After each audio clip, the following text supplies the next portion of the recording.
Hi friends, ఎలా ఉన్నారు? ఈరోజు చెంటక్క కబుర్లో కోకోనట్ పేడ చూపిద్దాం అనుకుంటున్నాను. ఇది ఒక స్వీట్ ఐటమ్ అన్నమాట. అవునా?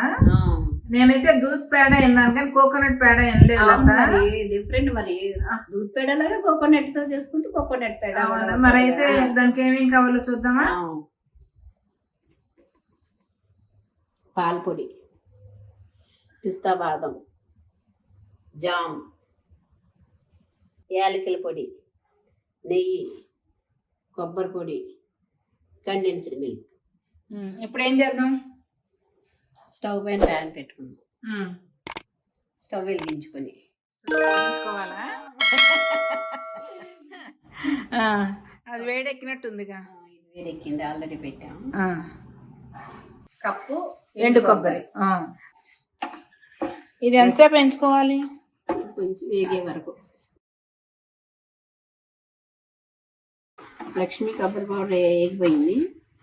ఇది ఒక బౌల్లో తీసుకుందాం. ఇదే పాత్రలో 2 స్పూన్లు నెయ్యి వేసుకోవాలి. నెయ్యి వేడెక్కింది. 1/2 కప్పు కండెన్స్డ్ మిల్క్. 1 కప్పు కొబ్బరి పొడికి 1/2 కప్పు కండెన్స్డ్ మిల్క్ వేసుకోవాలి. పంచదార ఇంకా ఉండదు, కండెన్స్డ్ మిల్క్ వేసుకున్నాం. ఓ అవును కదా, నాకు స్వీట్ అనగానే నాకు పంచదారలు బెల్లాలు ఇవే అన్నమాట.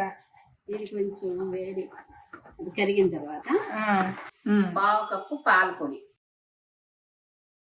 కప్పు ఎండు కొబ్బరి. Easy and tasty. ఇప్పుడు ఏమేస్తాం? ఇలాచీ పౌడర్, డ్రై ఫ్రూట్స్ వేసావు కదా. కాదు లత, చంటక్కని మర్చిపోయి లతాన్ని గుర్తు పెట్టుకున్నారు లత. నాకు అసలు నన్ను మర్చిపోయారు జనాలు. ఇది ఇలా గట్టి పడిపోతుంది అంటే ఇలా మిల్క్ పేడ అలాగే కోకోనట్ పేడ. ఇప్పుడు కొంచెం ఆరనివ్వాలా?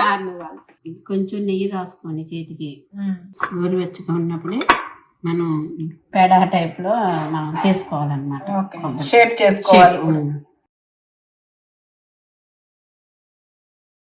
ఇంతకీ ఆ గొయ్యి ఎందుకు పెట్టావు? ఎందుకంటే దీన్ని జామ్ పెడదాం. ఓహో, ఇందాక జామ్ వేయలేదేంటి అని అనుకుంటున్నా. ఇందులో జామ్ పెడతావా? ఇలా మొత్తం జాము గొయ్యిలో పెట్టేసుకోవటమే. ఈ భాష తగలయ్యా అని తిడతారు ఇప్పుడు నన్ను. మరి తెలుగు భాష మాట్లాడాలంటారు. అచ్చ తెలుగు మాట్లాడేస్తారు. అంతే కదా. లక్ష్మి కోకోనట్ పేడ రెడీ. అవునా? 3 నిమిషాల్లో. నిజంగా అసలు నువ్వు చిటుక్కుని అన్నావు కదా, టేస్ట్ అంత చిటుకునేమో అవ్వదులే అనుకున్నాను.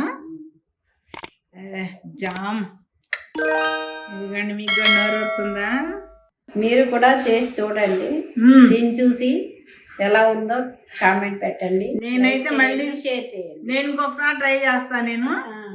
నాకు అంత బాగా నచ్చింది ఇది. అసలు నిజంగా మనం ఎవరైనా గెస్ట్లు వచ్చినప్పుడు అసలు వాళ్ళు లిఫ్ట్ లో ఉన్నప్పుడు మనం స్టార్ట్ చేసిన చాలా అసలు వేడి వేడి వాళ్ళకి పెట్టించేది. అంత బాగుంది లత. అసలు థ్యాంక్స్ లత. నాకు అన్నిటి మీద ఇది మాత్రం చాలా అంటే చాలా బాగా నచ్చింది.